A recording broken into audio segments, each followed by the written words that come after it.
Buenas noches, estimados colegas del Consejo Regional 3 y de colegas a nivel nacional.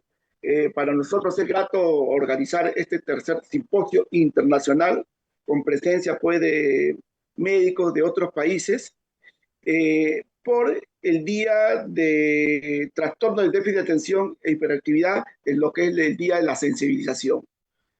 Para dar apertura de este importante simposio internacional, vamos a tener el mensaje inicial de nuestra decana del Consejo Regional 3, Frida González Montufar. Muchas gracias. Muy bien. Buenas noches, estimados colegas.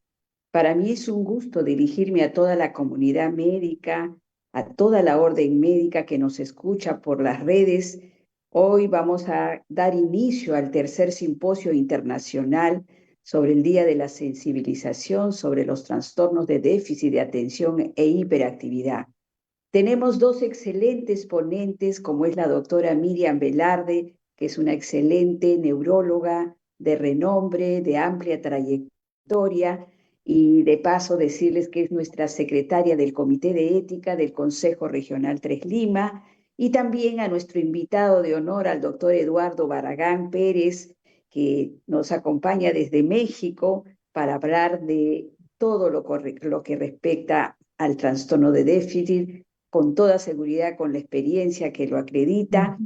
Esto es un tema de mucha frecuencia, ya la doctora nos ilustrará, pero agradezco mucho este tipo de actividades que se está realizando gracias a nuestro secretario de Desarrollo Profesional y Científico, al doctor Cristian Carpio Bazán, ¿no? Que es constante en esta actividad médica continua, que es parte del desarrollo de la parte de actividades del Consejo Regional 3 Lima. Sé que esto va a ser pues un boom en este sentido, van a participar y yo les agradezco que se conecten y estemos siempre juntos a su colegiado. Y por este motivo damos por declarado o por inaugurado este simposio internacional y dar pase a esta plana docente de amplia trayectoria. Muchas gracias y felicidades a todos. Muchas gracias, estimada decana, por esta importante palabra de apertura de este tercer simposio internacional. Vamos a desarrollar este simposio internacional en dos partes. La primera parte la va a desarrollar la doctora Miriam Velarde Inchaustegui, neuróloga especialista en neurodesarrollo, secretaria de la Federación Panamericana de Neurología, profesora principal de la Facultad de Medicina de la Universidad de San Marcos, ¿no? Que va a desarrollar el tema de trastornos de déficit de atención y hiperactividad a lo largo de la vida. Y la segunda parte, nuestro invitado especial, el doctor Eduardo Barragán Pérez, desde México, que va a desarrollar el trastorno de déficit de atención y hiperactividad y su evolución en los últimos 30 años. El doctor Eduardo Barragán Pérez es pediatra y neurólogo pediatra, es jefe del departamento, es jefe del departamento de neurología del Hospital Infantil de México y es coordinador de la unidad de neuroinvestigación tecnología. Muy bien, entonces comencemos con la ponencia de la doctora Miriam Velarde Inchaustegui. Muchas gracias por su presencia, estimados expositores, y muchas gracias por su atención, estimados médicos. Sí, buenas noches, agradeciendo la presentación tanto de la señora decana como del doctor Carpio y la presencia pues del doctor Barragán. Voy a compartir pantalla. A ver. Sí. ¿Se puede ver? No veo. A ver. Todavía no logra proyectar. Se ve a su costado, todavía Sí, no aparece la pantalla. Sí se ve a su costado, pero no aparece la pantalla. Vamos a ver. no veo. No la veo, por favor. Se ve en la A pantalla, ver. pero ya sí. Falta ponerlo, doctora, en el ampliar todo, que creo que está al extremo derecho. Sí, pero no me deja. A ver.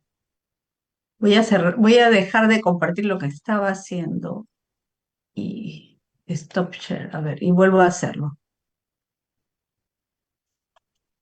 Ya, ya. Ahora sí creo. Ya entró. ¿No es cierto? Sí, ya entró. Ajá, Sí, falta pero quiero. colóquelo nomás, pero Sí, un ratito colóquelo que en... está en la copita. Ahí está. Ya entró. Ahora sí, pero voy a Sí, ponerlos a muchas ustedes gracias. al mismo. Bueno, vamos a ver lo que es el trastorno por déficit de atención con hiperactividad a lo largo de la vida. Mm, no tengo conflictos de interés, ¿no?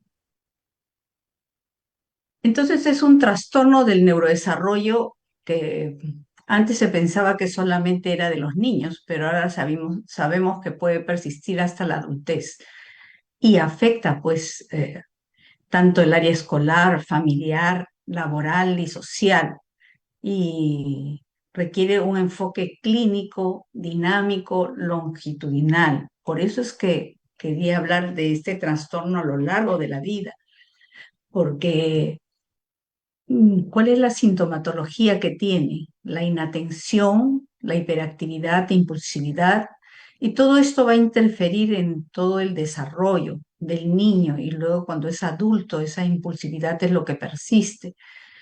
Los síntomas se inician antes de los 7 años y actualmente se dice que hasta antes de los 12 años.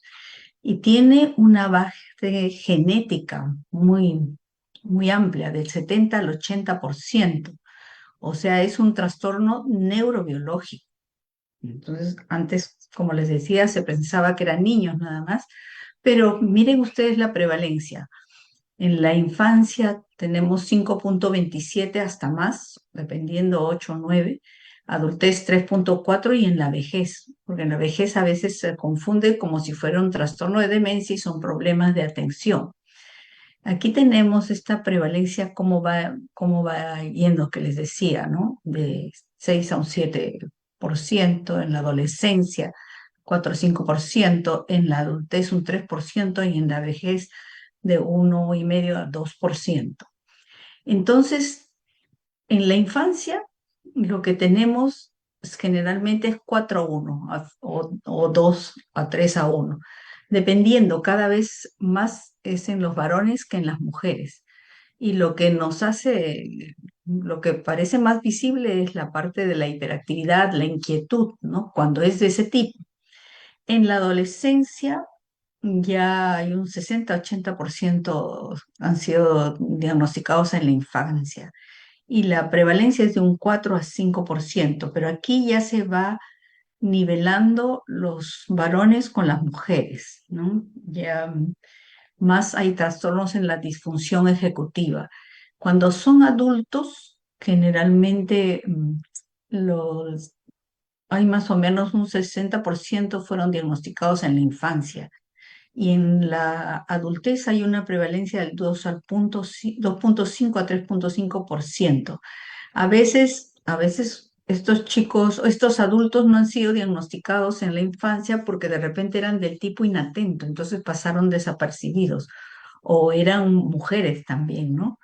Porque a las mujeres generalmente son más del tipo inatento y a veces por eso han pasado desapercibidas y ahí ya consultan por problemas de inatención, ansiedad, ¿no? O tienen, como ayer veía a una señora que decía que tenía problemas en la familia para organizarse, para sus hijas también eran TDAH y ella se olvidaba las citas médicas para poderlas llevar a las niñas o la casa o para organizar su casa, ¿no? Y en los adultos mayores, esto está menos estudiado, ¿no? Y hay una prevalencia entre el 1 al 2%, y generalmente porque es que antes no era muy diagnosticado, entonces hay un subregistro y entonces tienen problemas pues también de organización y problemas en la memoria. Entonces los síntomas cardinales son la inatención, la hiperactividad, la impulsividad y también, por ejemplo, problemas en las funciones ejecutivas para planificar, organizarse, reflexionar sobre las consecuencias de sus actos impulsivos. Es que ellos a veces dan la primera respuesta a pesar de que no es apropiada y luego se arrepienten, ¿no? Pero ya hicieron. Entonces, en la niñez, hiperactividad, impulsividad, inatención. En la adolescencia, inatención, impulsividad y conducta de riesgo. En la adultez, inatención, desorganización, la habilidad emocional. Siempre están procrastinando, ¿no? Esa es la situación. Y hay muchas comorbilidades, ¿no? Como la de la ansiedad. En la vejez, inatención, olvidos y una interferencia funcional leve. Entonces, en la infancia, como les decía, están la hiperactividad, impulsividad, inatención, y lo que pasa hay un bajo rendimiento escolar y dificultades sociales, a veces por su impulsividad y tienen una comorbilidad alta con el trastorno del espectro autista, con los problemas del lenguaje, con los trastornos de dislexia, de aprendizaje, ¿no? Y en la adolescencia ya son menos inquietos, pero tienen como que un motor estuviese adentro moviéndolos y aumenta la disfunción ejecutiva y se meten en conductas de riesgo y como siempre son criticados, entonces a veces eso hace que baje la autoestima y tengan ansiedad, depresión o vayan al abuso de sustancias. Es que son aceptados en otros medios porque ellos pueden tener una capacidad intelectual normal o superior. Y en el adulto lo que tenemos es la inacción, la desorganización, la procrastinación, problemas en sus relaciones, porque falta de manejo del tiempo, se olvidan de las cosas, de los aniversarios, son subdiagnosticados y mucho, hay ansiedad o depresión, ¿no? Y es, como les digo, son adultos que ya a veces han sido diagnosticados en la parte infantil. Miren, esta es la trayectoria a lo largo de la vida que estamos viendo, cómo está el número uno, que es el TDAH que persiste, ¿no? Que vemos que está persistiendo. El dos es el que remite clásicamente, el que no es reconocido en la infancia y posteriormente, ya cuando son adultos, recién uno se da cuenta, ¿no? Y entonces, eso es. Las bases neurobiológicas es que hay una disfunción en los circuitos frontoestriatales y cerebelosos. Entonces hay alteraciones dopaminérgicas y noradrenérgicas. Es que esto es un trastorno a nivel de los neurotransmisores. Y entonces también, ¿qué es lo que se ve en la neuroimagen? Un menor volumen de la corteza prefrontal, de los ganglios basales y el cerebelo. Y está la alta heredabilidad, como les decía, 70-80%. Entonces, nosotros vemos que hay un retraso en la maduración cerebral, entonces ellos tienen como un cerebro como que más liviano a diferencia de los trastornos del espectro autista, ¿no? Entonces acá tenemos, por ejemplo, de Francisco Javier Castellanos, desde el 2002 él vio estas diferencias en la resonancia magnética y él en la NYU allá en Nueva York tiene un tremendo edificio que tiene una data increíble con la resonancia y todos sus pacientes con TDAH y TEA, porque es la investigación. Y entonces él ha visto lo del menor grosor cortical, lo del putamen incautado de menor tamaño, ¿no? Entonces, y también el cerebelo, ¿no? Con menor volumen. Entonces, esto ya se sabe. También, por ejemplo, vemos el control inhibitorio en el TDAH, hay una disminución de la activación en las regiones en el giro frontal inferior y en el cíngulo anterior, ¿no? Cuando le hacemos las tareas GON o no GON en los pacientes con TDAH. Entonces estamos viendo cómo hay la diferencia, ¿no? Y lo principal es la historia clínica. Siempre para poder ir evaluando y descubriendo los síntomas que pueden estar desde la infancia. Hay escalas, ¿no? Que uno las va tomando. Está el SNAP-4, el ASRS, la DIVA, ¿no? También Conners, y hay la evaluación neuropsicológica, la detección de comorbilidades. Ahora más tarde estamos haciendo una investigación nosotros también con la DSM-5 y después les voy a pasar al final, si me ayudan después a compartir, que voy a pasarles un QR para que puedan contestar esas preguntas. Y, por ejemplo, acá tenemos las principales escalas, que tenemos el SNAP-4 para niños, ¿no? Los cuestionarios siempre hacemos para padres y docentes en lo que es niños, ¿no? Para poder nosotros tener un buen tamizaje escolar de los síntomas que presentan en casa y en el colegio. En los adultos ya es un autorreporte, porque generalmente cuando viene el adulto ya investigó y como les dije, tienen una buena capacidad intelectual, entonces ellos vienen para que uno les confirme el diagnóstico, ¿no? Entonces a veces ellos ya investigó un autorreporte y vienen a confirmar el diagnóstico, ¿no? También hay la otra de la DIVA-5 y el CONERS, como le dije, que eso es para padres y docentes y autoinformante también.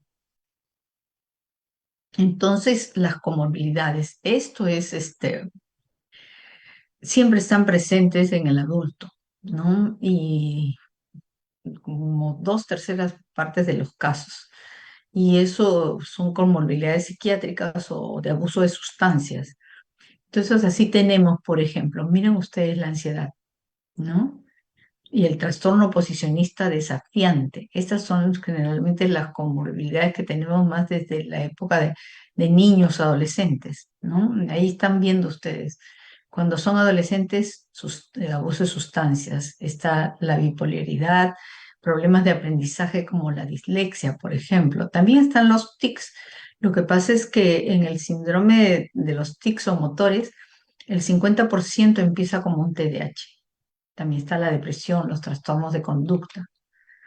Entonces, el tratamiento siempre debe ser individualizado y los objetivos principales son la mejoría de los síntomas, eh, los core, ¿no? Los síntomas principales. Lo que nosotros necesitamos y sabemos que hay tratamiento, porque este tratamiento está pues desde el siglo pasado, es mejorar la calidad de vida de estos pacientes, porque tienen un buen futuro si son diagnosticados a tiempo.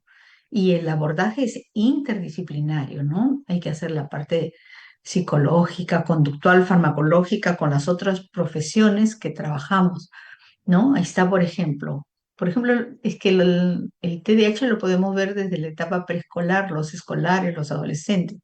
Entonces hacemos, por ejemplo, psicoeducación y apoyo familiar en la primera etapa, después el trastorno, una terapia cognitivo-conductual, ¿no? Lo farmacológico que ya les dije, los de primera línea, metilfenidato, lisdesanfetamina, no estimulantes, atomoxetina, bupropión, guanfacina.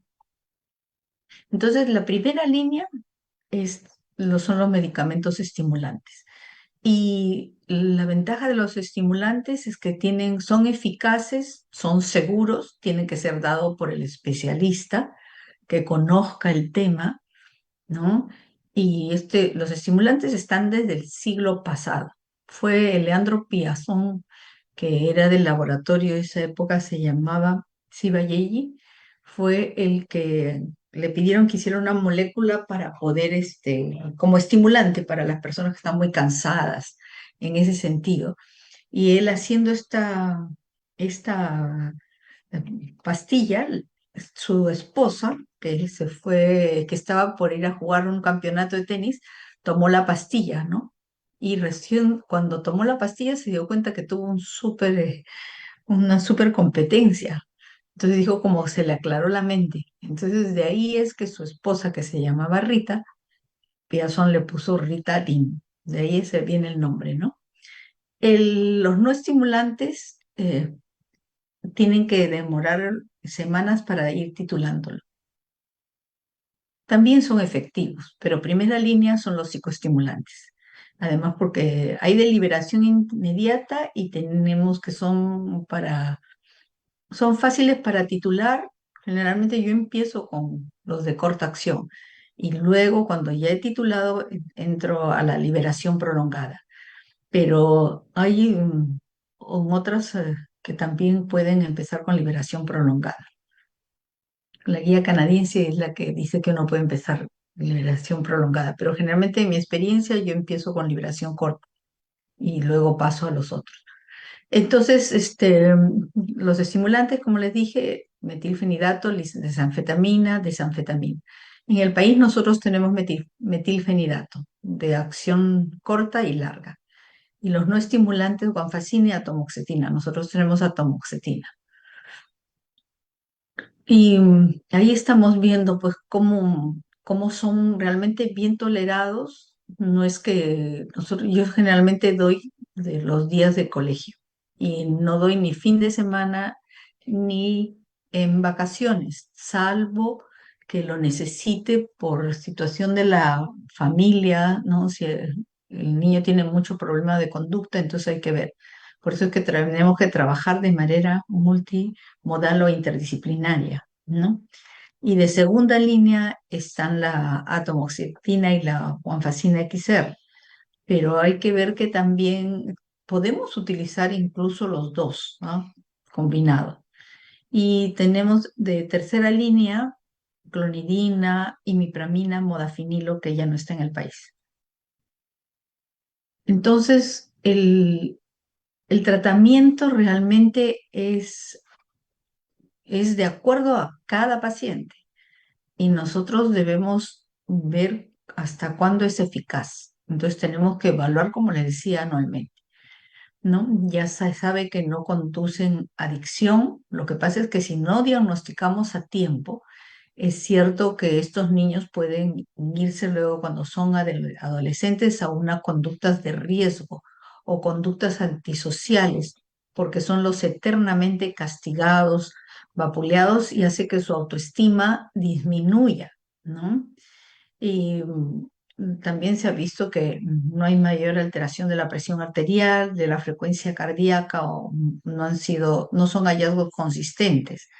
Y aquellos pacientes que no tienen tratamiento, generalmente lo que pueden pasar es que haya abandonos escolar, ¿no? Problemas de habilidades sociales y los puestos ocupacionales de menor rango, porque siempre están procrastinando, dejando todo, están desorganizando, ¿no?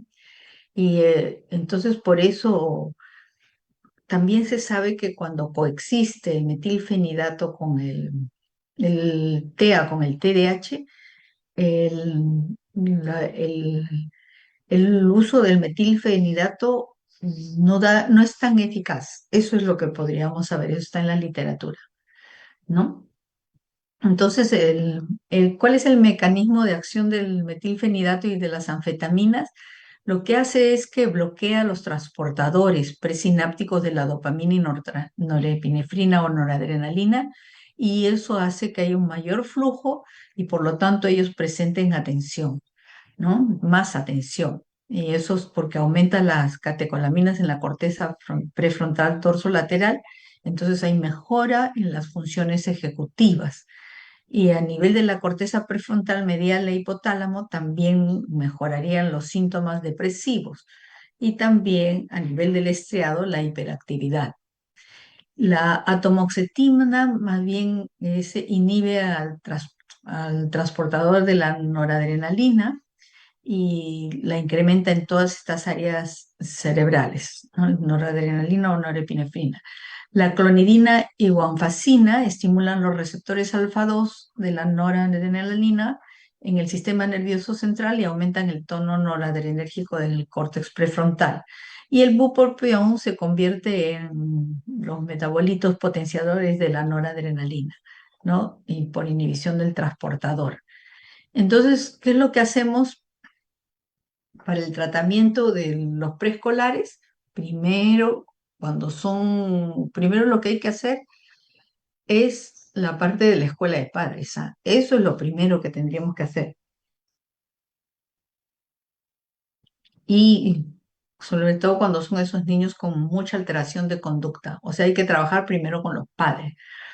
Pero nosotros, se puede usar el tratamiento farmacológico, pero hay que saber que el metabolismo de ellos es más lento y su uso está fuera de etiqueta, porque normalmente se sabe por la guía NICE que debemos utilizarlo a los 5 años o a los 6 años, ¿no?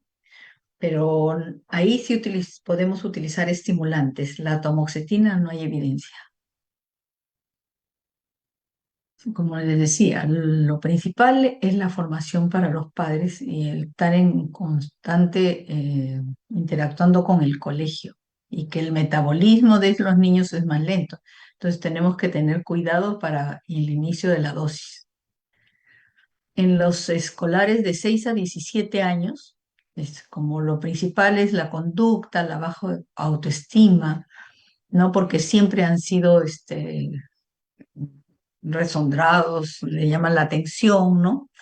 Y ahí se agregan además los problemas legales, el tabaco, el consumo de drogas, las conductas de riesgo sexual.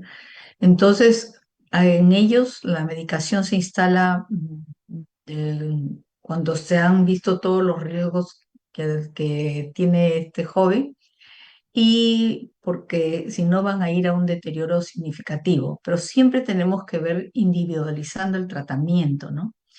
En ellos va bien con el metilfenidato y el modafinilo fueron superiores al placebo. Nosotros ya no tenemos modafinilo. La lisdesanfetamina se debe usar, dice, si no hay respuesta clínica. y la desanfetamina se usa si el metilfenidato no ha sido efectivo. Siempre el metilfenidato es el de elección, ¿no? En los adultos, el paciente viene generalmente porque hay un fracaso laboral, no se estabiliza, ya tiene 30 años, por ejemplo, y está que cambia de carrera, tiene problemas de pareja, ha adoptado conductas de riesgo, abuso de sustancias, y hay una desregulación emocional, ¿no? Y hay problemas de atención, concentración, de memoria, de trabajo. Y aquellos que han sido diagnosticados en la infancia, entonces, y ha interrumpido el tratamiento, ellos también tienen que volverlo a retomar. Y el tratamiento aquí es el metilfenidato o lisdesanfetamina como primera línea. Y en los adultos mayores de 65 a más, que hay una prevalencia de un 2,5%, eh, si no han tenido el diagnóstico, su vida habrá sido complicada, ¿no? Porque pueden confundirse, como les dice, con una demencia. Entonces hay que hacer una anamnesis muy detallada, pero siempre también viendo si se puede utilizar o no el metilfenidato, porque ya hay muchas más comorbilidades como los adultos. El pronóstico. El TDAH, como le digo, persiste a lo largo del tiempo. Así que entre un 50-80% pueden continuar los síntomas en la adolescencia y hasta el 35-65% en la edad adulta. Lo que sí disminuye es la hiperactividad, eso se da más en niños. Y en los adultos más lo que se acentúa es la falta de atención, la impulsividad, eso les da problemas en la vida. Por impulsivos se pueden meter en trastornos. Ya hemos visto casos que han salido en la televisión que por impulsividad ellos se han metido luego en problemas para toda su vida, ¿no? Los niños con TDAH no tratados, entonces pueden ir a conductas antisociales, o sea, delictivas, pueden ir a los consumos de sustancias, los problemas de pareja, los problemas laborales. Entonces, eso es. Entonces, un factor de riesgo para el desarrollo del trastorno antisocial, de la personalidad, de la ansiedad, de la depresión, bulimia, injurias accidentales, muerte prematura y hasta suicidio. Eh, y si los padres tienen la comorbilidad psiquiátrica, los niños con TDAH tienen un peor pronóstico. Hay mayor tendencia a la ansiedad, a la depresión, a la agresividad, ¿no? El diagnóstico precoz y la intervención temprana farmacológica o no farmacológica, o si es combinada, eso mejora el pronóstico. Por eso es que nosotros queremos difundir en estas fechas lo que es importante conocer este trastorno, que a veces estuvo subdiagnosticado, felizmente que ahora se sabe más. Yo tengo como 40 años trabajando el TDAH. En esa época, por ejemplo, mi maestro me dijo, pero si tú eres vas a ser una neuróloga brillante, ¿qué haces metiéndote con esos chicos que lo único que hay que darles es un par de latigazos, o sea, con la correa, y se acabó porque son malcriados? Pero el tiempo ha dado, porque cuando fue en el año 2000, ¿no? Cuando entramos a este siglo, al siglo XXI, se descubrió todo, como vio Castellanos, que es un trastorno neurobiológico. Entonces es muy frecuente y sabemos ahora que podemos diagnosticarlos en adolescentes y adultos, porque antes se pensaba que solo era de niños. Tal es así que en las hojas del hospital tuve que moverlo para poder diagnosticar a los adultos, ¿no? Y hay que identificar los síntomas y hacer un diagnóstico oportuno para poder realizar la intervención temprana. Y el abordaje terapéutico es multimodal, interdisciplinario. Tenemos que ver la parte psicológica, la conductual, si necesitan algún problema de lenguaje, de aprendizaje, psicomotor, ¿no? Y la farmacológica. Entonces, se cuenta también sabiendo que tenemos los estimulantes, que son los fármacos de primera línea. Hay que considerar las comorbilidades, ¿no? Para poder derivarlo al especialista correspondiente, ¿no? Y el tratamiento entonces es fundamental. Mejora la calidad de vida de la persona, de la familia, la parte laboral y la parte social. Entonces, el 13, este domingo que pasó, el 13 de julio, es el día de la sensibilización del TDAH. Y tenemos desde el 2 de junio del año 19, tenemos la ley 30956, ¿no? Que ampara, por ejemplo, para poder eh, incluir en la universidad o en los colegios a los niños, adolescentes, están amparados en esta ley. También decía que les pedía, por favor, si podrían escanear este QR, porque estamos elaborando y validando un modelo de Machine Learning para la atención del TDAH en niños y adolescentes. Lo estamos haciendo con las preguntas de la DSM-5 para que sea de manera gratuita y podamos difundirla en nuestro país y se puede a todos para que entonces, para ver lo del diagnóstico del TDAH, que es lo que queremos. Entonces, es lo que quería decirles y muchas gracias.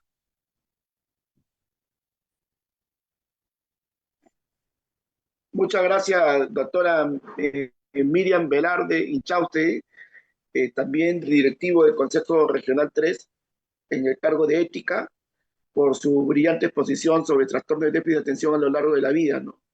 Como usted ha mencionado, ya es un trastorno que no solamente está identificado en la niñez, sino que usted lo ha Ujú. puesto claramente, que se prolonga inclusive hasta la ancianidad, ¿no?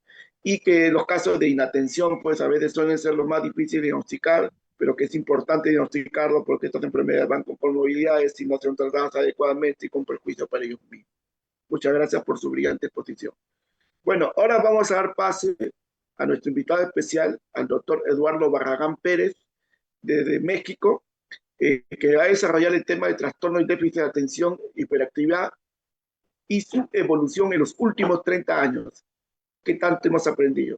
El doctor es pediatra y neurólogo pediatra, es jefe del Departamento de Neurología del Hospital Infantil de México, Federico Gómez, y es coordinador de la Unidad de Neuroinvestigación Tecnológica también. Muchas gracias por su presencia, doctor. Y bueno, dejamos ahí libre las pantallas para su exposición. Muchísimas gracias. ¿Se escucha bien? Sí, sí, se logra escuchar. Perfecto. ¿Cómo están? Muy buenas noches. Muchísimas gracias, doctor Carpio. Miriam, muchísimas gracias por la invitación. Siempre ha sido un honor participar con ustedes y no sabes la alegría que me da seguir viendo los esfuerzos que sigues haciendo por la difusión del trastorno por déficit de atención con hiperactividad, que ahorita van a oír todo lo que voy a platicar, ¿no? Les agradezco muchísimo los que están aquí y que les invito, ¿no? A que me acompañen en esta breve historia que voy a contar, ¿no? Espero que sea rápida, de 30 años, ¿no? Tratar de resumir 30 años de muchas cosas de las que hemos hecho y hacia dónde vamos.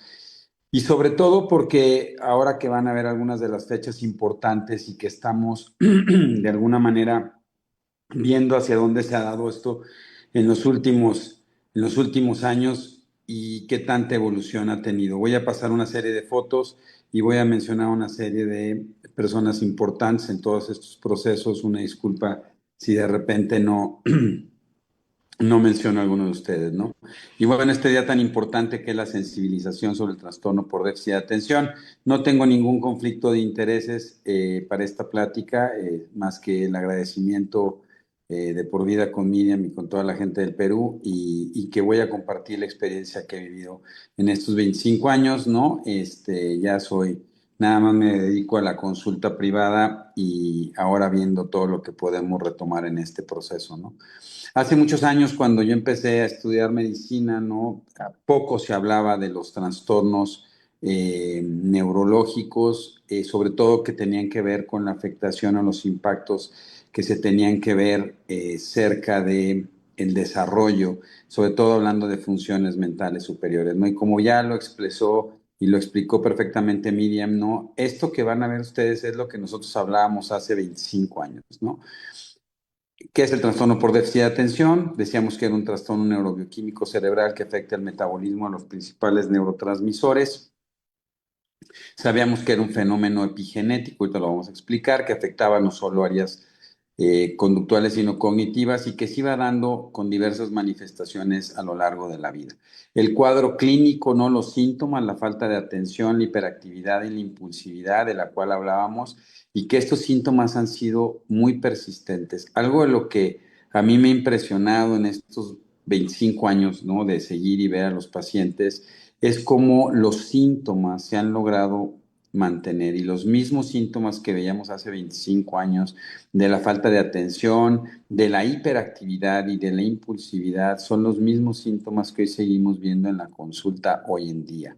La otra cosa interesante, y ahorita vamos a platicar, es sobre lo que hablábamos de las comorbilidades y finalmente de las funciones ejecutivas, ¿no? Hablábamos de que era un trastorno multifactorial, y esto que hablaba Miriam, ¿no? De la prevalencia de los pacientes afectados, que tiene una variabilidad, sobre todo en diferentes partes del mundo, pero que en general la frecuencia del porcentaje no se ha modificado. Y eso es interesante porque aunque ha crecido la población mundial y esto cada vez nos da más pacientes, pareciera que no ha tenido una variabilidad en la expresión, ¿no? Entonces seguimos teniendo alrededor del 5% en los últimos años, lo cual habla de la persistencia y la consistencia que se tiene de las manifestaciones de la enfermedad. Y aquí algo interesante, si se fijan, las consecuencias siguen siendo las mismas que hace 25 años, ¿no? La escolaridad, el impacto sobre el abandono de estudios, el mayor porcentaje del uso y uso de sustancias, los impactos que se tienen sobre la autoestima, y todos los fenómenos que se van dando a largo plazo, sobre todo con un incremento de las comorbilidades psiquiátricas en la etapa del adulto joven y el adulto, como es la ansiedad y la depresión. Sabíamos, ¿no? Y eso ya lo hablábamos de hace muchos años, ¿no? Que es un fenómeno epigenético, donde se empezaron a expresar algunos genes, como era el DR4 y el DT4, ¿no? Que son los transportadores y receptores dopaminérgicos D4, y que luego a lo largo de los últimos años se han venido sumando probablemente más de 50 genes, ¿no? Interesante porque principalmente hablábamos básicamente de que el neurotransmisor más importante involucrado era la dopamina, sobre todo a nivel de la región frontal derecha, y a lo largo de los años también se ha involucrado a la serotonina, ¿no? Y esto ha llevado, ahorita vamos a ver, ¿no? A que se sume en los últimos 10 años probablemente algo que se conoce como disregulación emocional, como un síntoma acompañante muy común en pacientes con trastornos por déficit de atención, y que incluso ahorita lo vamos a ver en preescolares puede ser una de las principales o principales manifestaciones que se va dando. Aquí no sabemos, vemos un dibujo donde vemos la neurona presináptica y la neurona postsináptica. Aquí se pueden ver los receptores dopaminérgicos cuando viene un estímulo, ¿no? Se revienta la vesícula presináptica, liberándose a través de una molécula que se llama sinaptina 25, y cómo permite la liberación de la dopamina para la unión de receptores y mantener la conectividad de los estímulos eléctricos a nivel cerebral. Y siempre utilizábamos esto para explicar que los medicamentos básicamente lo que hacen es favorecer la activación de varios de estos fenómenos, logrando que haya más dopamina en la sinapsis, entendiendo la sinapsis como el espacio virtual que existe entre las dos neuronas para favorecer la continuidad de la actividad neuronal. No sabíamos que el TDAH en niños, ¿no? Tiene un impacto importante, sobre todo en la parte académica, y que definitivamente puede favorecer que cada vez tengan que ser más repetidores en algunos de nuestros países. Interesante, ¿no? Porque la mayoría de los trabajos, ¿no? Hacían el énfasis de la necesidad de controlar o disminuir los efectos deleterios sobre el aprendizaje, que esto tuviera un impacto sobre los trabajos en la etapa del adulto joven, y sobre todo las conductas repetitivas o de abuso que podrían tener sobre todo los pacientes con síntomas cognitivos. Y fíjense qué interesante las recomendaciones que se hacían ya hace varios años, ¿no? Donde decíamos que era importantísimo hacer campañas de actualización, comprensión y concientización a nivel escolar para poder favorecer programas y planes educativos, no con impactos en políticas públicas, para ayudar a que estos niños no se vieran afectados, ¿no? Que no tuvieran bullying, no solo por los compañeros, sino por los maestros, ¿no? Todo lo que tendríamos que estar haciendo a través de cribajes y detecciones tempranas y oportunas del trastorno por déficit de atención desde el preescolar, y todo lo que tendríamos que estar hablando sobre la psicoeducación en padres para no solo la identificación, sino el cambio de estrategias en crianza que son muy importantes en estos niños. También platicábamos mucho sobre el TDA del adulto, ¿no?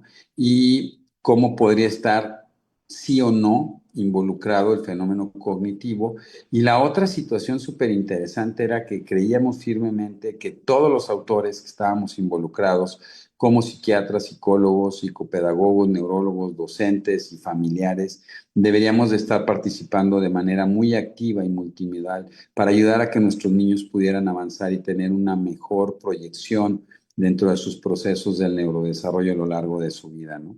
Y también hablábamos mucho, y esto se hablaba desde edades muy tempranas, de que el tratamiento tenía que ser un tratamiento multimodal, donde el tratamiento multimodal integra intervenciones psicosociales, que son todas estas que ustedes ven aquí, y las intervenciones farmacológicas, que básicamente se dividían en dos grandes grupos, en estimulantes y no estimulantes. Estamos hablando hace 25 años, ¿no? Y de los medicamentos que más había: metilfenidato, atomoxetina y lisdexanfetamina, que eran medicamentos que son específicos y de primera línea y que se utilizaban como la piedra angular del tratamiento dentro del trastorno por déficit de atención, aunque era muy importante siempre platicar con los padres de familia y con el apoyo terapéutico acerca de lo que estoy esperando del tratamiento, ¿no? Yo siempre recuerdo y me parece, y le agradezco muchísimo al doctor Francisco de la Peña, del cual siempre aprendí muchísimo, ¿no? Y por eso habíamos dicho que lo importante era definir con la familia cuál es el mejor estimado clínico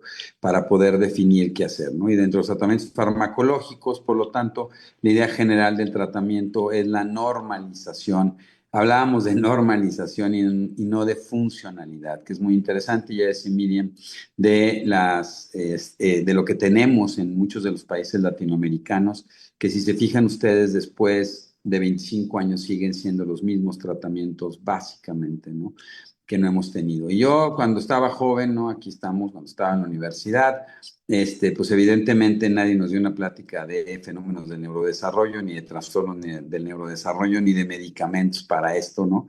Es muy interesante. Y a lo largo de la historia del concepto, cómo se fue modificando desde la primera descripción de George Steele en 1902, cuando él empezó a hablar sobre los niños hiperactivos, los niños impulsivos y los niños inatentos, cómo se fue modificando siempre, ¿no? Lo que vimos, este término que se hablaba de disfunción cerebral mínima en 1956, ¿no? Por Clemens, y después se empieza ya a modificar por el trastorno por déficit de atención, que es un término que se ha mantenido a lo largo desde 1980, ¿no? Por la Academia Americana de Psiquiatría, y que se sigue manteniendo a lo largo del tiempo porque no se han modificado los síntomas, y me parece que eso es súper interesante, ¿no?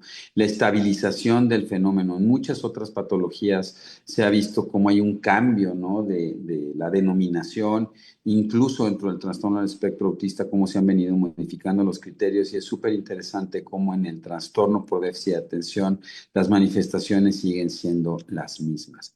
Interesantemente, por eso empezamos a plantear, ¿no? Lo que tendría que ser, cómo definir el neurodesarrollo, porque también cuando yo estudiaba medicina no hablábamos de neurodesarrollo, hablábamos de desarrollo psicomotriz, y refiriéndonos sobre todo a cómo yo podría ir valorando o midiendo las habilidades motoras, ¿no? Y no tanto las habilidades integrales, donde hoy comprendíamos que este proceso de poder ir ganando o aprendiendo depende de la integración tanto de los fenómenos motores, sensoriales, cognitivos y del lenguaje, como viéndolo como un todo, y que eso luego redundó en que hacia más o menos el año 2015, 2020 se empezó a hablar del conectoma humano para entender que todo el cerebro está funcionando en una conectividad precisa, ¿no?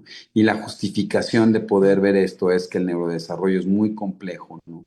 Y que definitivamente tiene un montón de impactos, y que el incremento en los problemas del neurodesarrollo que ya empezábamos a ver desde inicios del año 2000, ¿no? Donde empezábamos a ver, y que eso probablemente lo explicábamos pensando que gracias la evolución tecnológica, el mejor trato de antibióticos, de una serie de fenómenos, había hecho que los niños estuvieran mucho más estables y entonces empezamos a mirar más el fenómeno del neurodesarrollo como la ganancia y potenciación de todas las habilidades neurocognitivas, ¿no?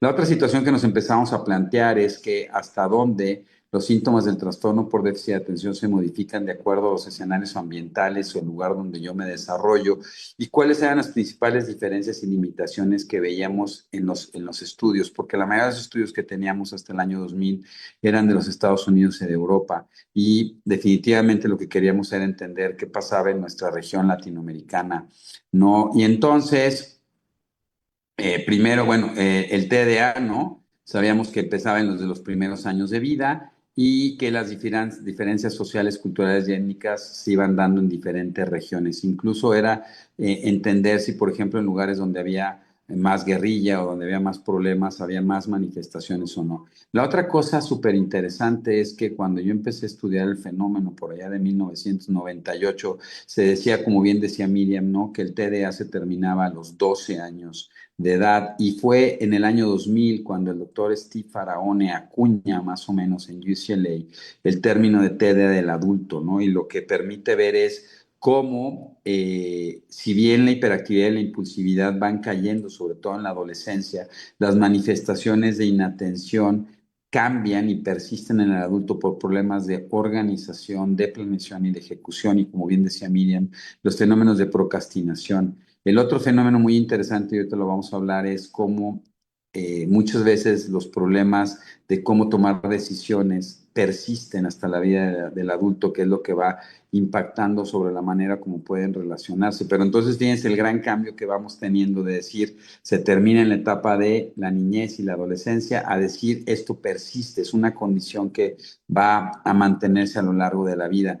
Y pasa un fenómeno súper interesante, ¿no? Por allá de los años inicios del año 2000, ¿no? Donde empezamos a trabajar de forma conjunta neurólogos y psiquiatras. Esto fue un momento súper interesante y no sé, miren tú cómo lo viviste, donde el TDA era un tema que lo veían mucho más los psiquiatras y de repente los neurólogos pediatras empezamos a incidir en este tema para ir viendo cómo se va dando aquí con un grupo de amigos, psiquiatras y neurólogos, ¿no? Y esto también lo veíamos por la necesidad, esa es una tabla de los recursos humanos en Latinoamérica que pudimos establecer en 2010, donde podemos ver donde en muchos países latinoamericanos la cantidad de subespecialistas que había, tanto de psiquiatría infantil como de neurólogos pediatras, no alcanzaba para poder hacer la revisión y el diagnóstico y la necesidad de que la educación en atención primaria para la identificación con médicos generales y pediatras se pudiera favorecer e incluso mejorar el inicio del tratamiento farmacológico para ayudar en estos pacientes. Y así nació la idea, ¿no?, de tener una comunidad latinoamericana que permitiera poder estudiar cómo se iban dando los fenómenos y cómo se iban estableciendo.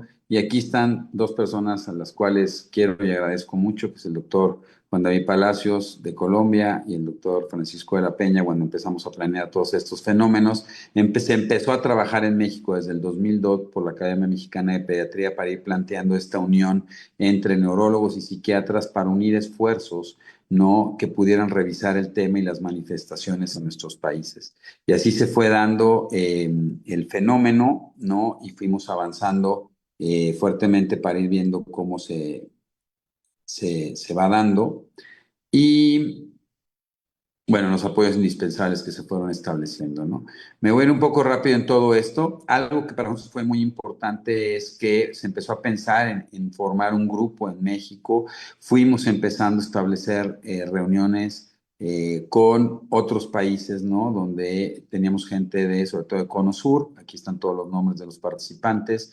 Y luego se dio la oportunidad de poder hacer un trabajo en conjunto en varias reuniones que tuvimos a lo largo de Latinoamérica y finalmente se fundó el Grupo de Expertos Nacionales para el Estudio del Trastorno por Déficit de Atención el 8 de diciembre del 2005, que después, posteriormente, me parece que logramos incidir de manera importante en la modificación de la Constitución ahí con una serie de trabajos muy intensos de todo el grupo para poder hacer un reconocimiento y evitar que los niños con trastorno por déficit de atención fueran marginados de las escuelas. Nuestros niños que reprobaban frecuentemente, que de repente tenían comportamientos difíciles, pudieran ser marginados.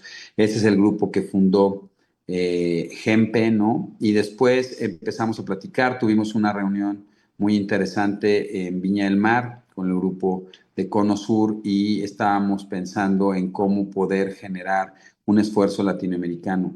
Luego tuve la oportunidad de ir con el doctor Lino Palacios al primer Congreso Mundial del Trastorno por Déficit de Atención, porque de manera muy interesante a la par se va desarrollando este fenómeno y ahí tuvimos la oportunidad de platicar con gente como Luis Rode, con Javier Castellanos, con Crachoville y un grupo de gente muy importante sobre lo que queríamos hacer del grupo latinoamericano. Y algo que nos llamó mucho la atención cuando fuimos Lino y yo a platicar con Swanson, ¿no? Que era el que traía, y él ya había empezado junto con Sonuga, estaba Swanson y estaba el grupo de Estados Unidos haciendo un estudio muy interesante que se llamó el estudio de MTA, que corrió y estudió el fenómeno durante 25 años, y bueno, les dijimos primero que queríamos hacer un esfuerzo latinoamericano, ¿no? Nos dijeron que para qué si ya estaban los esfuerzos en Estados Unidos, ¿no? Y Europa, pero al final nos fueron apoyando, fue muy interesante. Aquí estamos con Javier Castellanos, ¿no? Aquí pueden ver a ver si alcanzan a ver a Javier Castellanos en la foto de abajo, y a Luis Rode, que fue el primer presidente de la Liga Mundial para el Trastorno por Déficit de Atención, y arriba con el doctor Swanson, fue el que fue llevando todo el estudio de MTA. Y es un estudio muy interesante para los que lo quieran revisar, porque él fue viendo durante 25 años cómo se iban comportando. Básicamente hicieron 4 brazos de tratamiento y al final concluyeron que los pacientes que son tratados de manera oportuna durante un tiempo aproximado de 2 años con medicamento suelen tener mejores compensaciones a lo largo de la vida. Luego también ahí pudimos establecer, y bueno, cuando vi las fotos dije, Dios mío santo, ¿cómo pasan 25 años? Pero bueno, aquí estoy con David Dunn y donde trabajamos mucho sobre esta parte del electroencefalograma, las epilepsias, y que al final, después de muchos estudios, se logró identificar que el electroencefalograma definitivamente no es un estudio que permita hacer el diagnóstico ni la evolución de los pacientes. Y evidentemente con Barkley, ¿no? Que él es el maestro, es el mentor del trastorno por déficit de atención, y sobre todo él hace la primera hipótesis y funda todo su proceso en algo que llamó el déficit del control inhibitorio. Esto es que la corteza prefrontal del lado derecho no se desarrolla y no está funcionando de manera adecuada, lo cual tiene un impacto para poder inhibir los estímulos y por lo tanto no poner atención, pero también impide que yo pueda inhibir los impulsos y de esta manera vaya teniendo una serie de errores y de toma de decisiones. Los que lo puedan leer, los que puedan ver, hay muchos videos del maestro hablando sobre esto, ¿no? También aquí está Sonuga Barkley, que a la larga él logró fundar junto con otras personas el grupo de Unitarians, que es un grupo europeo que empezó a estudiar fuertemente, ¿no? Y Crachoville, que trabajó mucho sobre todo el aspecto de atomoxetina, y el doctor Thomas Brown, ¿no? Un psicólogo que también empezó a desarrollar todas las áreas desde el punto de vista de cómo establecer y lo importante que era el trabajo no solo farmacológico y terapéutico, sino el trabajo sobre padres, ¿no? Y la importancia de que si yo no logro hacer un trabajo y una modificación dentro de la crianza para los pacientes con trastorno por déficit de atención, se vuelve mucho más complicado poder hacer una inserción de ellos, ¿no? Y bueno, aquí con otro grupo de amigos, luego trabajamos mucho, ¿no? Tuvimos la oportunidad de estar con Autism Speaks en Nueva York, hablando un poco de esto que empecé a emerger fuertemente, que tenía que ver con la relación de trastorno por déficit de atención y trastornos del espectro autista, y cómo se empezaban a mezclar algunos de los síntomas, ¿no? Que hoy conocemos como síntomas comunales, y la dificultad a veces que había de entender en preescolares que van teniendo dificultades en la expresión del lenguaje y algunos comportamientos disruptivos, qué tanto tiene que ver más sobre el espectro autista o qué tanto más tiene que tener por el TDA. Y por eso pensamos en fundar la Liga Latinoamericana y por qué hacer el consenso. Hicimos el primer congreso en la Ciudad de México en 2007. Aquí está esta foto memorable que fue el 21 de junio y es súper importante, ¿no? Aquí están las fotos. Tuvimos una serie de mesas de trabajo para trabajar sobre todo el aspecto y algo súper importante y bonito van a ver ustedes cómo ahí hay una mesa de adultos, ¿no? Y logramos empezar a trabajar y ver quién iba a trabajar con los adultos. Hicimos la primera declaración de México y fíjense qué interesante porque desde 2007 lo decíamos que el diagnóstico lo realizamos todo el grupo y el personal de salud desde un punto de vista clínico y que no había en ese momento biomarcadores y que interesantemente 25 años después sigue sin haber biomarcadores específicos para hacer el diagnóstico y que sigue siendo, ¿no? La revisión y la exploración y la validación clínica la que mantiene el diagnóstico. En ese momento pudimos producir los primeros artículos, ¿no? Que publicamos del primer consenso latinoamericano y luego fuimos trabajando fuertemente, logramos presentar en Yacapap la experiencia latinoamericana entre el grupo de europeos y luego en el segundo consenso latinoamericano que fue en Argentina, donde estuvo la maestra Lucila Rodríguez y el maestro Natalio Fejerman, que en paz descanse, un gran maestro, que nos acompañaron. Y lo más interesante de este segundo encuentro latinoamericano con todo el grupo de amigos que estamos aquí es que logramos, ahí están, y está Roberto, ¿no? Ahí está Jesús, Mati, Silvia, ¿no? Ahí estamos todos. Se fundó la Liga Latinoamericana para el Estudio del Trastorno por Déficit de Atención. Y la otra cosa que se fundó y que fue muy interesante es que decidimos que el 21 de junio, que había sido el primer Congreso Latinoamericano de TDA, sería el día Latinoamericano de TDA que desafortunadamente ya después de 25 años poca gente se recuerda y no lo hacemos, ¿no? Pero finalmente logramos generar la Liga Latinoamericana que sigue funcionando fuertemente en 2008, el 27 de noviembre y que ya vamos a cumplir varios años. Algo que era muy importante para nosotros era cómo lográbamos mejorar, ¿no?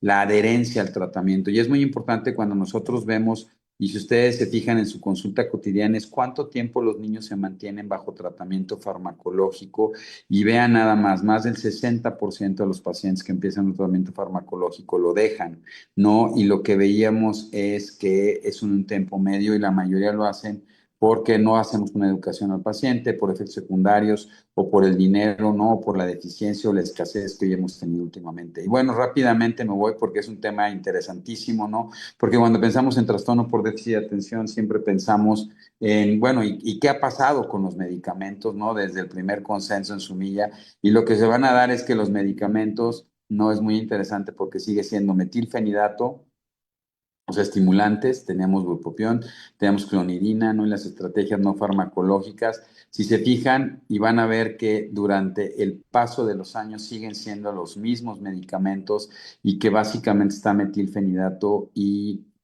atomoxetina y lisdexanfetamina, porque anfetamínicos, y ahorita los vamos a ver, no hay en Latinoamérica, ¿no? Y vean las terapias no farmacológicas, qué interesante, ¿no? Las que había en aquellos momentos y las que hoy persisten, ¿no? Para los pacientes que a veces deciden no tomar tratamientos o que quieren tomar algún tratamiento alternativo.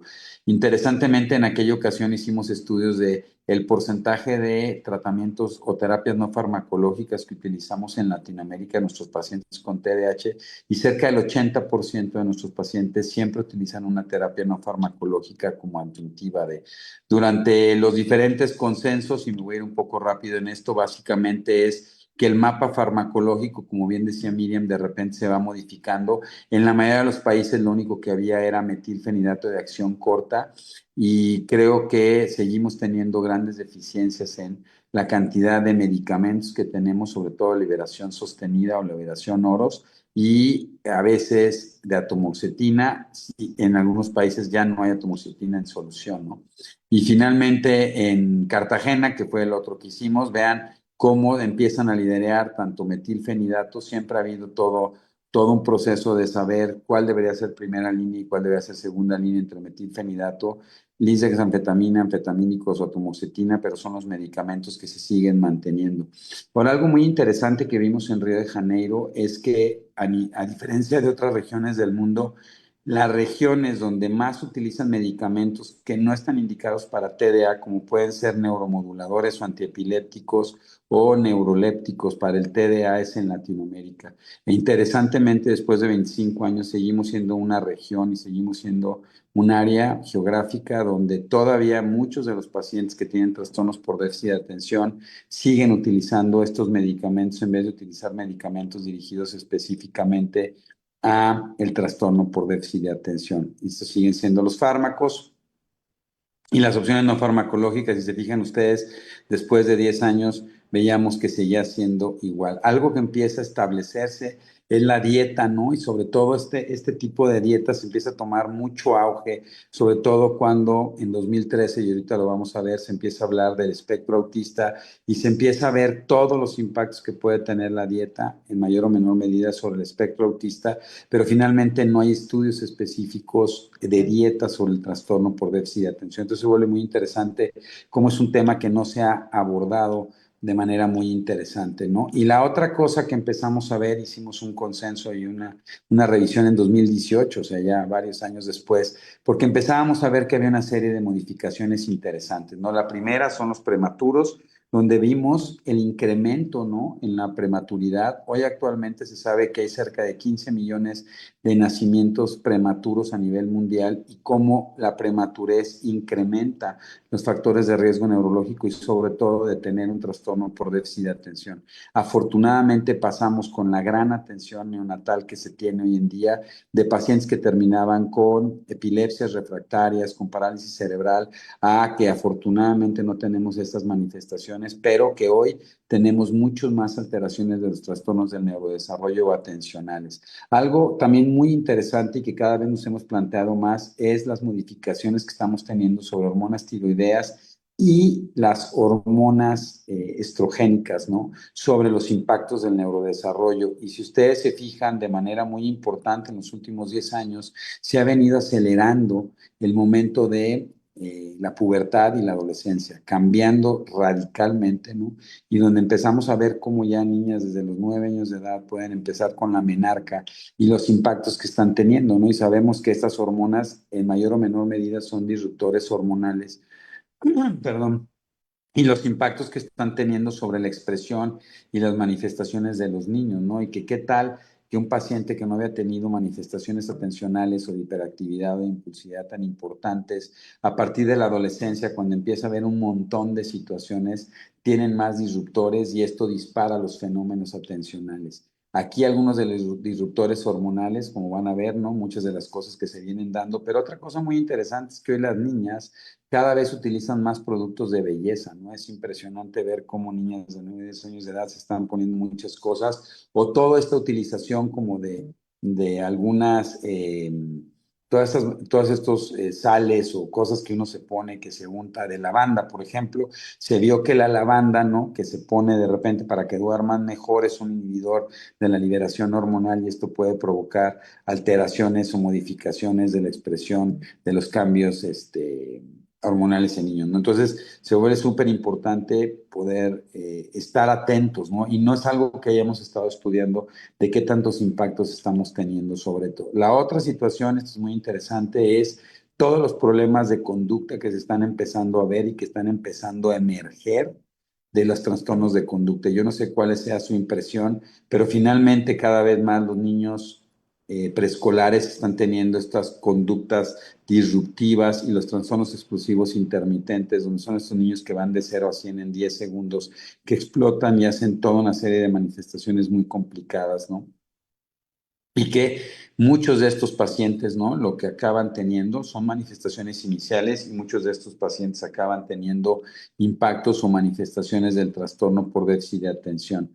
Ahora, estas manifestaciones, ¿por qué se están dando, no? Y la verdad es que hemos estado estudiando si tiene que ver todos los estresores que hemos vivido después de la pandemia o no. Ahorita tocaré ese tema, pero es muy interesante, ¿no? Otro tema súper interesante y algo que me parece que nos ha desbordado, ¿no? Es los trastornos del espectro autista, ¿no? Y ahora, no sé cómo están ustedes, pero es impresionante cómo todos los días llegan niños con autismo. Pareciera que hoy todo es autismo, ¿no? Y que ha rebasado por mucho el porcentaje de pacientes con trastorno por déficit de atención y de repente ver los boundaries o dónde están los puntos de diferencia, los síntomas comunales para poder hablar de uno y otro. Y la otra situación interesante que se ha reconocido es que los trastornos del desarrollo del lenguaje son mucho más frecuentes y pareciera que pueden ser uno de los síntomas iniciales para el trastorno por déficit de atención.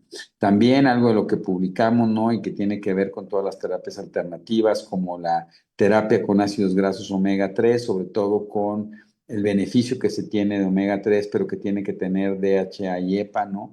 Y sobre todo lo que tiene que ver con, ahorita lo voy a tocar sobre otras terapias alternativas. Interesantemente, ¿no? Se empezó a hablar de la identificación de comorbilidades, lo hablaba muy interesantemente Miriam, ¿no? Las comorbilidades que tenemos, intentar de ver las comorbilidades que se presentan en el trastorno por déficit de atención, entendiendo que el trastorno por déficit de atención nunca va solo. Y Cristian me dice si me puedo tomar 5 minutos más, por favor. Sí, sí, doctor, no hay problema, no hay problema. Ok. Gracias muy bien por la exposición. Gracias. Entonces, la frecuencia es que quiero tocar un tema muy interesante, ¿no? Cuando hicimos esta muestra, ¿no? Dentro de la Liga Latinoamericana, donde vimos que la mayoría de los impulsivos suelen ser masculinos más que femeninos, pero vean qué interesante, ¿no? Normalmente la regla es que el 70% de los pacientes con trastorno por déficit de atención tengan comorbilidades y que la mayoría tengan más de 3 comorbilidades, ¿no? Interesantemente, entre los trastornos de aprendizaje y los fenómenos neurológicos compartidos de los procesos de comorbilidades, vean ustedes aquí, ¿no? Lectura, cálculo, escritura y trastorno neuromotor. Vean qué interesante el fenómeno de trastorno neuromotor y nosotros en 2004 presentamos un artículo que se llamaba La personalidad permeable y que luego terminó en muchos de los estudios hablando del sluggish tempo cognitivo lento, que es una propuesta de una postura diferente en el trastorno por déficit de atención de las presentaciones. Pero si les llamo la atención van a ver algo que es muy interesante, ¿no? No se habla de trastornos de integración sensorial. Y eso es muy interesante porque al final antes de la pandemia, o por lo menos por esos años, nunca hablábamos del trastorno de integración sensorial, hablábamos mucho más de los trastornos del desarrollo neuromotor, hablábamos de los trastornos de conducta, fíjense, el negativista desafiante, muy frecuente, ¿no? Es muy interesante, y los trastornos de ansiedad, que algo que me parece a mí que de los pocos cambios que yo he podido observar a lo largo de 30 años, es que se ha incrementado de manera muy importante, no solo en niños con trastorno por déficit de atención, sino en general en la población infantil, los trastornos de ansiedad y depresión que cada vez se manifiestan más temprano y de manera mucho más severa, igual que los trastornos de ansiedad. Otra cosa interesante entre las comorbilidades del uso de tabaco, alcohol y drogas, si ustedes se fijan, no hablamos de los vapes, no hablábamos de otras situaciones que hoy los chavos han estado mucho más expuestos y que de manera muy interesante se ha venido modificando, ni el uso de cannabinoides, ¿no? Que también se ha incrementado mucho en la población de adolescentes y adultos jóvenes, y qué tanto impacto esto está teniendo, ¿no? Sobre la evolución y la historia que está pasando, ¿no?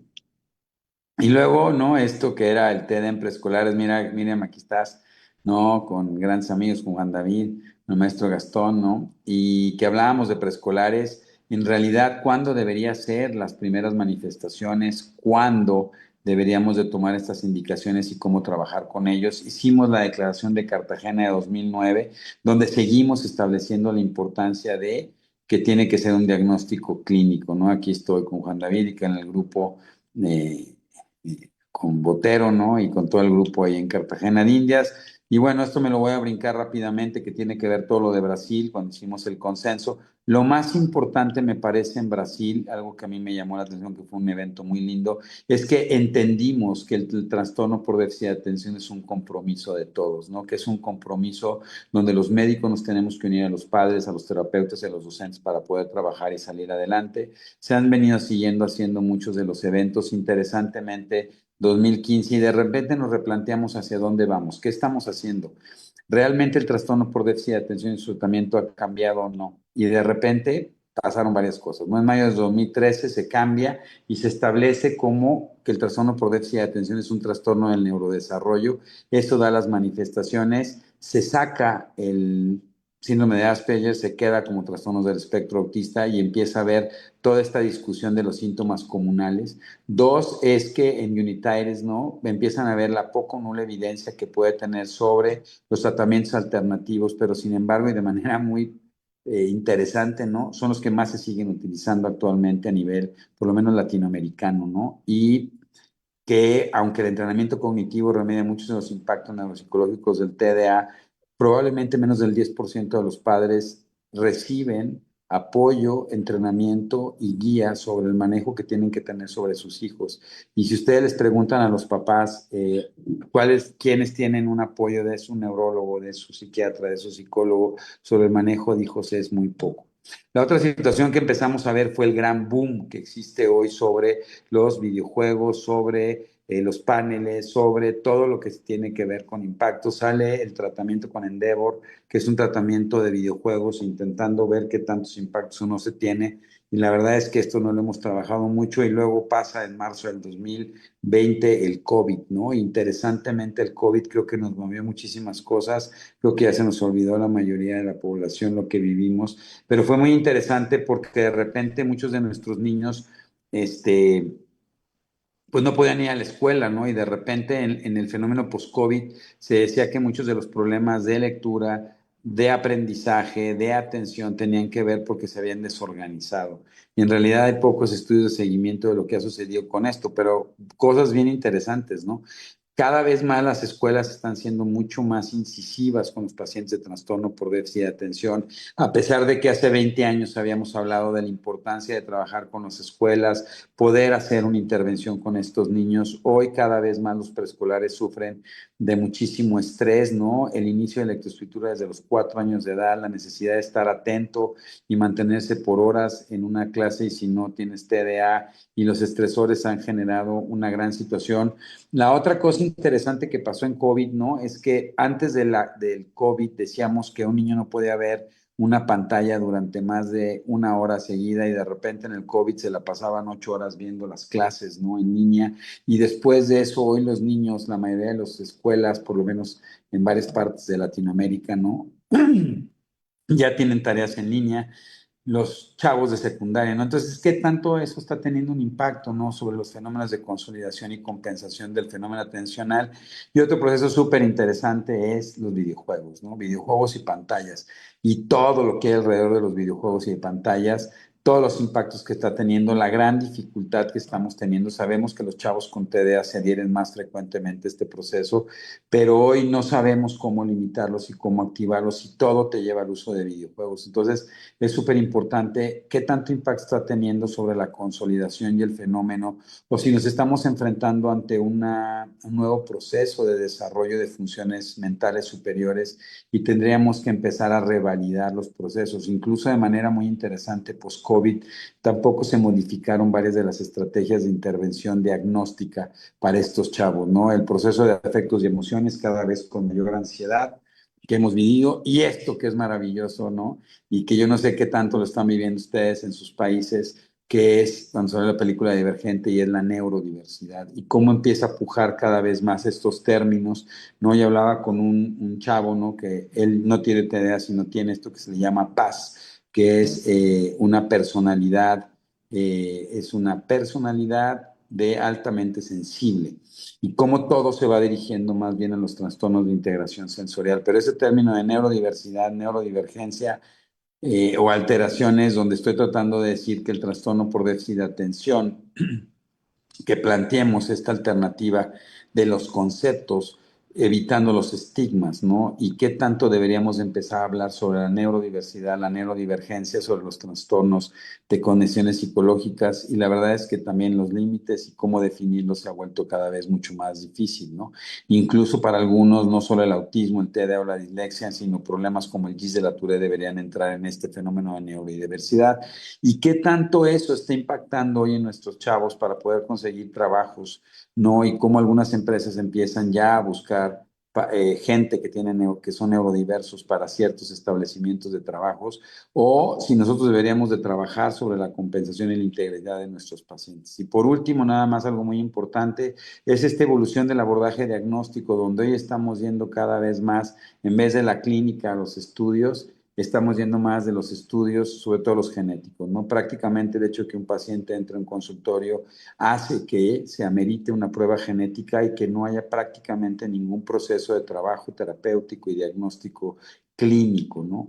Dos, es que hoy entendemos este genoma plástico y cómo se está modificando ante las variaciones que estamos teniendo a nivel mundial, ¿no? Este concepto que vivimos de la escasez de agua o el incremento que estamos teniendo en la temperatura del globo terráqueo, ¿no? Ya subió 1 grado más la temperatura y qué tanto esto puede estar fragmentando, ¿no? El RNA mensajero y la modificación de DNA, sobre todo desde el vientre materno y cómo estas modificaciones pueden ir generando a lo mejor los trastornos de integración sensorial tan severos que vemos últimamente. Esto que estamos hoy hablando del cambio de virus, ¿no? Y las modificaciones que pueden ir dando desde la placenta y la tropicalización de los fenómenos, cómo estamos tratando de trabajar sobre las terapias génicas, la modificación del código genético que me lleve a una modificación de la historia natural de la enfermedad, que lo estamos viendo, por ejemplo, como en atrofia muscular espinal, donde hemos cambiado la historia natural de la enfermedad y un poco saber si nos estamos replanteando, si hemos logrado modificar la historia natural, la integración y la compensación de nuestros pacientes con trastorno por déficit de atención. Entonces, al final, después de 30 años, seguimos hablando de lo mismo, sigue siendo el mismo síntoma. A mí me da mucho gusto poder haber sido parte de poder observar que después de 25 años los síntomas siguen siendo los mismos, los chavos siguen pasando por lo mismo. Algo que probablemente no hemos hecho, ¿no? Es que esta mayor difusión, más creación de apoyos, hoy siguen llegando los papás con las mismas cuestionamientos, con el mismo miedo, ¿no?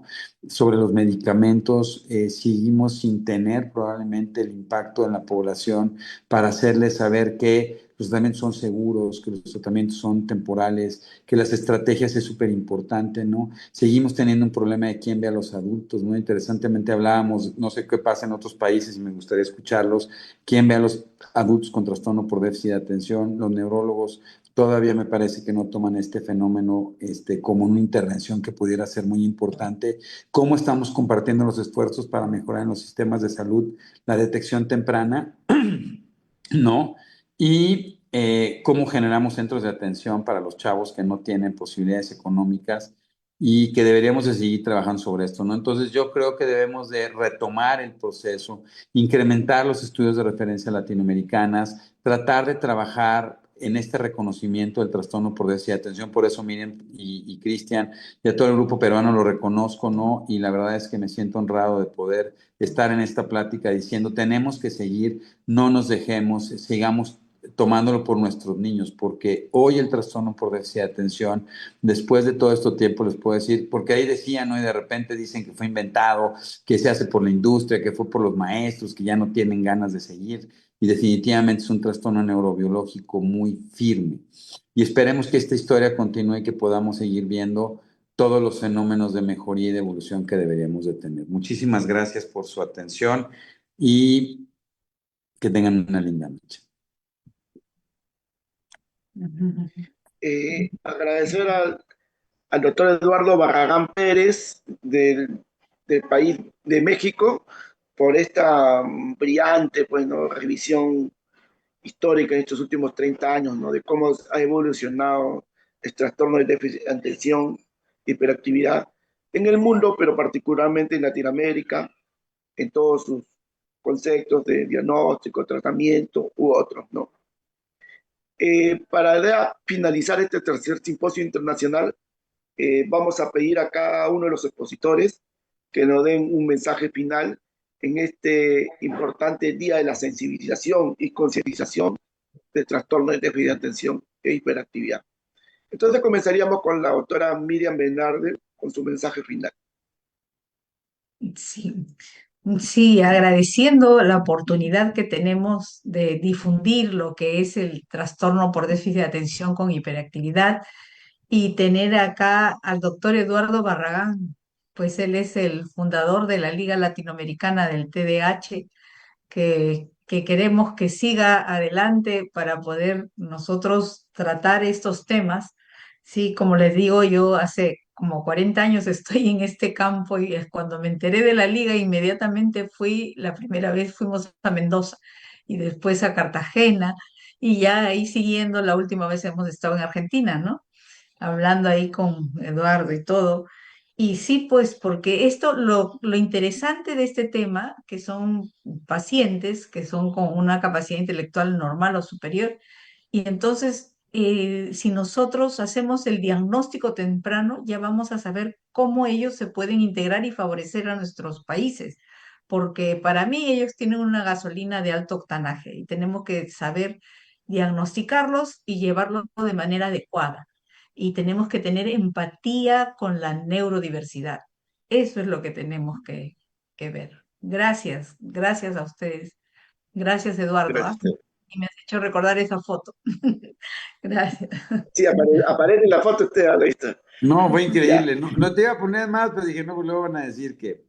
Pero nomás, perdón, Miriam, todo esto que platiqué, ¿tú cómo has visto el fenómeno en 40 años, no? O sea, sí lo ves muy estable con diferentes comorbilidades, y por otro lado es esta gran cantidad de adultos, porque muchos de estos chavos no fueron identificados de niños y hoy están teniendo las manifestaciones en la etapa del adulto, se están reconociendo y están en bajo tratamiento, o tú cómo los ves, o sea, ¿cómo ves este proceso? Sí, como yo soy neuróloga, entonces yo tengo la ventaja de que puedo verlos de niños porque como los veo en neurodesarrollo y viene, y posteriormente yo veo ellos, los TDAH, como te digo, para mí son muy inteligentes, ellos investigan y comienzan a ver esas dificultades que tienen de organizarse, de estar procrastinando y las dificultades que han tenido con las parejas, con sus trabajos y ellos investigan y vienen hacia mí para decirme, doctora, yo creo que tengo TDAH. Eso es lo que vienen y los universitarios me dicen, doctora, ¿qué le parece? Entonces, cuando le hacemos el diagnóstico, comenzamos la parte medicamentosa, dicen, sí, es como si me hubiera puesto lentes y se me abrió la luz, ¿no? Entonces, por eso yo digo, para mí es importante hacer el diagnóstico porque vamos a facilitar la vida de estas personas, ¿no? Y entonces, hay que seguir en la tarea de difundir este trastorno, yo pienso, ¿no? Gracias, Eduardo, porque tú lo haces en toda Latinoamérica y en el mundo, ¿no? Esa es la ventaja. Y doctor Eduardo Barragán, su último mensaje para toda de la audiencia del Consejo Regional 3 Lima y para todos los médicos del Perú.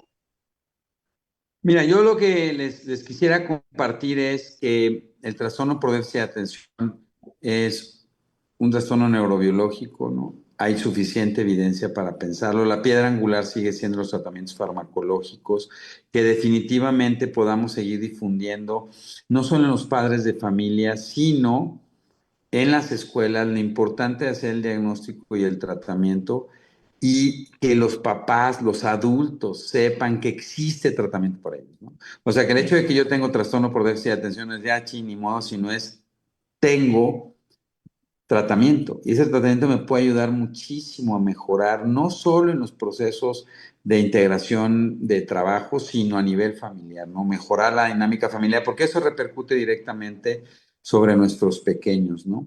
Y la otra situación que voy a aprovechar, Miriam, porque sigo trabajando sobre esto y seguimos pensando, ¿no? Es que queremos invitaros y pronto van a ver por ahí, ¿no?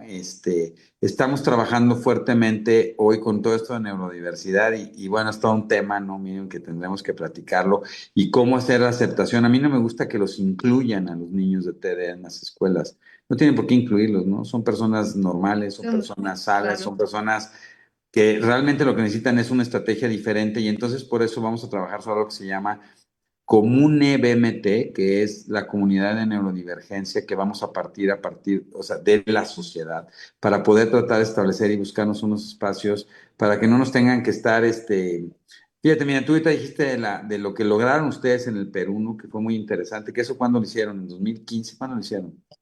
19, En el el año 19. 19. ¿Te acuerdas Sí, que muchos de nosotros peleamos por ver cuántos países? Creo que también Argentina y Chile tienen algo de eso, pero nada más, ¿no? Entonces, al sí. final es cómo logramos que las escuelas, ¿no? No digan, porque en México es que nomás tengo 2 lugares para inclusión. Entonces, tu chavo tiene TDA, ya no. Oye, no es que no necesite incluirlo, necesito que tengas esta capacidad de poder integrarlo. El otro día me decía una mami de Chile, muy interesante, que las docentes están viendo cómo poder trabajar para aceptar a todos los niños y poderse adecuar a la educación de cada uno de ellos. Yo creo que tenemos que Claro. empezar a modificar nuestro pensamiento desde el punto de vista que hoy estos pequeños realmente lo que requieren es todo un soporte a la sociedad para que logren ser diferentes, ¿no? Entonces, ese es que sigamos adelante, ¿no? Y que podamos juntos como sociedad, y por eso me acordé tanto de Ian Castellman, que le mando un beso, que estuvimos en Río de Janeiro, ¿no? Y que fue el TED es un Sí, compromiso de todos, no es un eso. compromiso de alguien más. Entonces, que todos como sociedad tenemos que pujar por el reconocimiento, el diagnóstico y el tratamiento de nuestros pequeños. Y agradecerte infinitamente, Miriam, que me sigas tomando en cuenta Claro. para poder dar mi experiencia y mi reconocimiento. Te lo agradezco muchísimo, de corazón. Ujú. Ajá, no, como siempre.